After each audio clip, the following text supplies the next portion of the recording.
आपकी एक्सरसाइज चलेगी 3.1 एनसीईआरटी की बुक से है।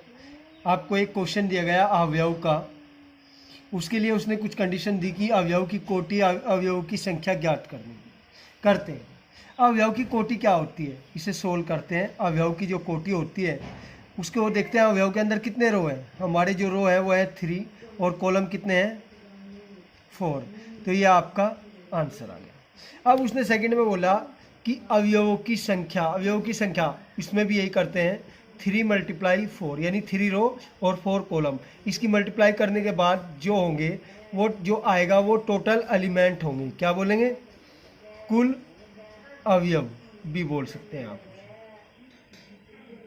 कुल अवयव। उसमें थर्ड बहुत अच्छी कंडीशन है, ये वाली अच्छी भी है, इस पर ध्यान देंगे।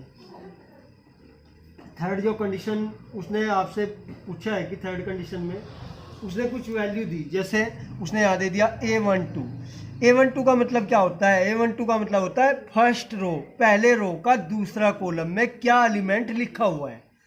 पहले रो के दूसरे कॉलम में क्या एलिमेंट, तो पहला रो ये है और दूसरा कॉलम ये है, तो क्या आएगा आंसर आपका 5।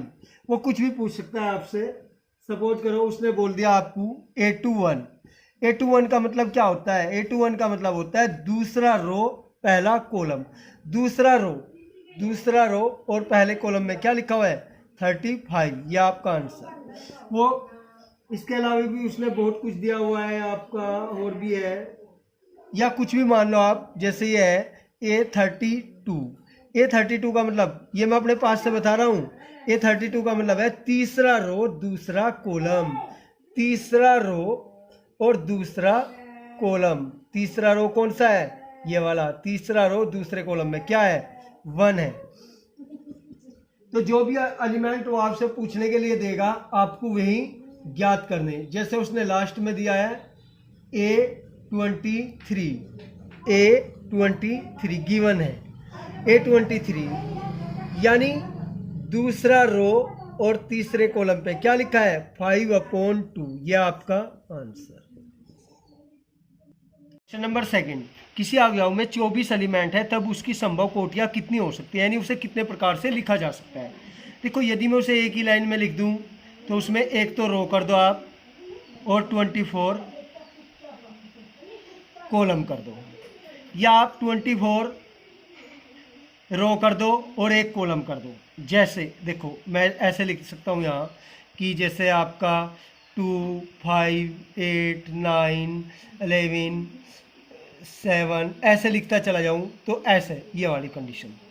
और या लिखूँ उसमें 24 रो कर दूँ और एक कॉलम कर दूँ, या 6 रो कर दो 4 कॉलम कर दो, या 4 रो कर दो 6 कॉलम कर दो, या 12 रो कर दो 2 कॉलम कर दो, या 2 कॉलम कर दो और 12 रो कर दो।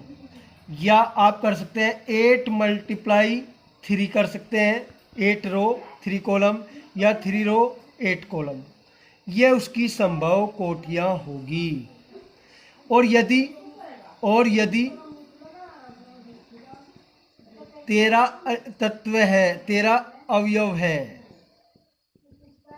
तब देखो क्या हो सकता है, 13 के को फैक्टर क्या होंगे जिनमें 13 आता हो, यानी या तो आप 13 रो कर दो और एक कॉलम कर दो, या एक रो कर दो और 13 कॉलम कर दो, केवल यही होगी। या आपका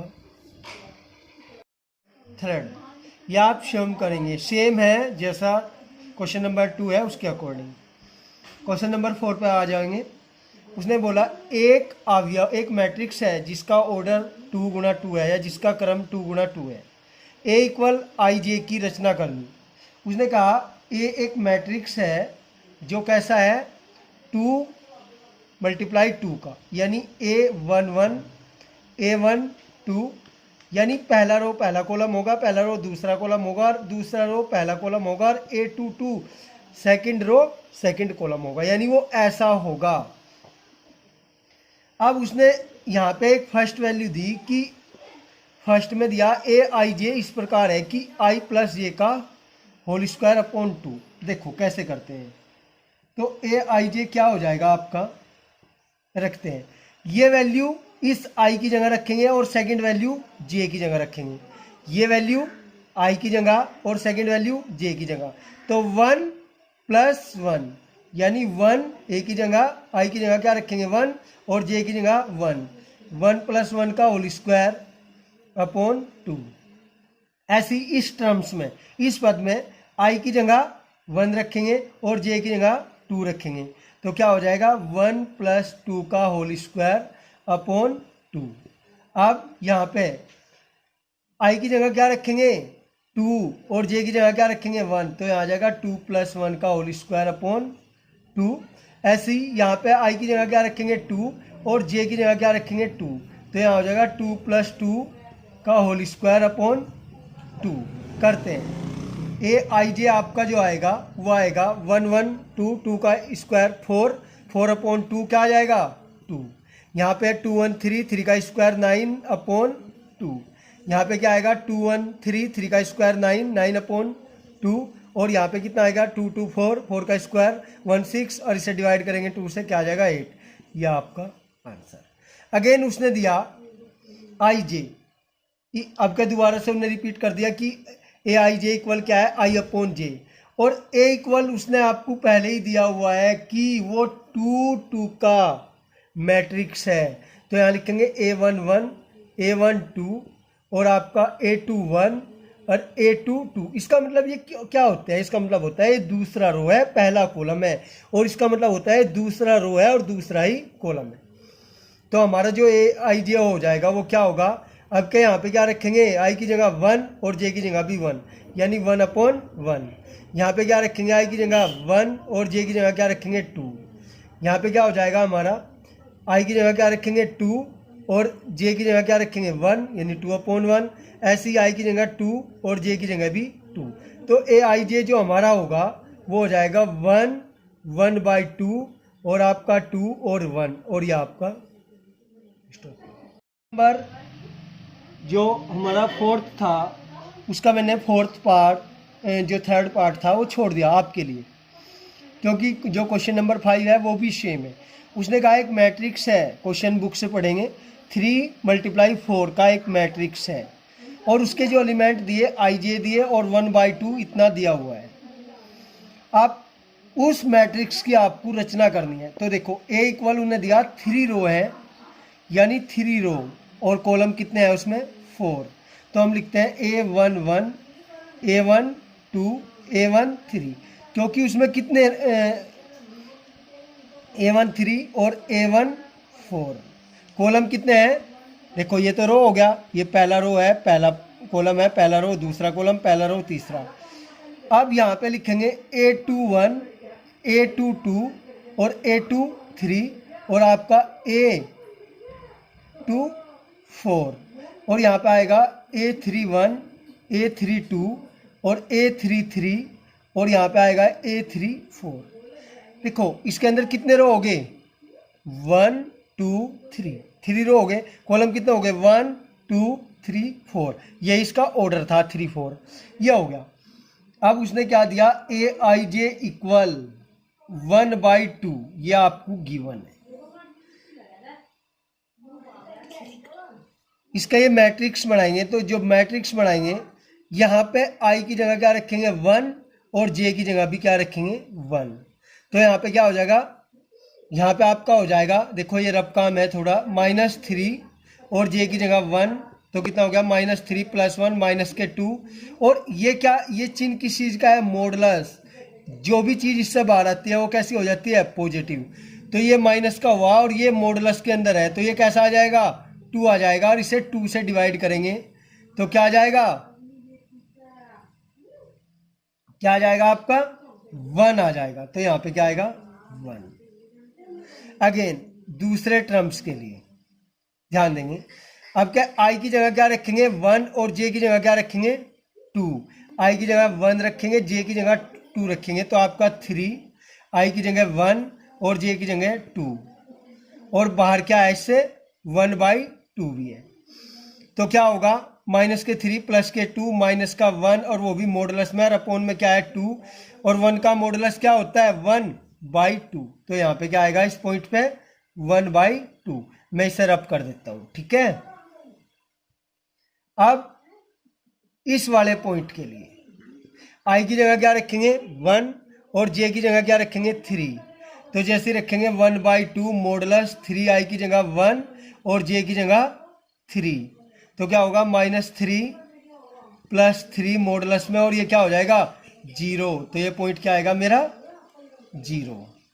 अब इसे रब कर दूं, समझेंगे, बहुत ही अच्छा क्वेश्चन है, कभी कभी एक आ भी आता है। यहाँ पे लिखेंगे अब इस पॉइंट के लिए आई की जगह क्या रखेंगे, इसके अंदर आई की जगह 1 रखेंगे, जे की जगह क्या रखेंगे 4। तो यहाँ 1/2 मॉडुलस -3 आई की जगह 1 और जे की जगह 4 मॉडुलस 1/2 -3 + 4, यहाँ पे क्या बचेगा 1, यानी आपका बच जाएगा 1/2। तो यहाँ पे क्या आएगा 1/2। ऐसे ही सेम करेंगे। अब आई की जगह क्या रखेंगे 2। देखो इस वाले पॉइंट के लिए, इस पॉइंट के लिए 1/2 आई की जगह क्या रखेंगे 2 -3 आई की जगह 2 और जे की जगह क्या रखेंगे 1। तो ये हो जाएगा 3 2 जा 6, 6 में से माइनस के प्लस के 1 माइनस के 5, और ये इससे मॉडुलस से बाहर आएंगे, क्या बचेंगे 5/2। तो यहाँ पे मेरा आएगा 5/2। अब मैं डायरेक्ट करूँगा, देखो सभी ऑल पॉइंट जितने भी मेरे पॉइंट है, अब मैं उनको सबको डायरेक्ट निकाल के दिखाता हूँ, ध्यान देंगे, ध्यान रखेंगे। अब यहाँ पे A22 यानी जे आई की जगह 2 और जे की जगह भी 2, तो 3 2 जा कितने हो जाएंगे 6 + 2, तो माइनस के यहाँ बचेंगे 4, 4 12 के कितने बचेंगे प्लस के 4, 2 से डिवाइड करूँगा यहाँ आ जाएगा 2। ऐसे ही आई की जगह 2 रखूँगा 6 आ जाएगा, और यहाँ पे 3 हो जाएगा, माइनस के 6 प्लस के 3 हमारा बचेगा माइनस यानी 3 बचेगा, क्योंकि इससे सब प्लस के आएंगे, तो क्या हो जाएगा यहाँ 3/2। ऐसे ही आई की जगह क्या रखूँगा 2, 3 2 जा 6 और जे की जगह 4, तो 6 माइनस के 4 प्लस के माइनस के 2, और उससे बाहर आएंगे तो 2 प्लस के 2 से 2 को डिवाइड करूँगा, क्या बचेगा 1। ऐसे ही यहाँ पे रखेंगे 3 3 जा 9 9, और यहाँ पे आपका आ जाएगा 4। ऐसे ये रखेंगे 3 3 जा 9 9 में से कितने गए 2, तो क्या बचे माइनस के 7 प्लस के यानी 7/2। सेम ऐसे ही यहाँ पे 3 3 जा 9 3, यहाँ पे बचेगा आपका 3। यहाँ पे रखेंगे A3 3 3 जा 9 9 में से 4 गए 5, यानी यहाँ आएगा 5/2। यह आपका आंसर।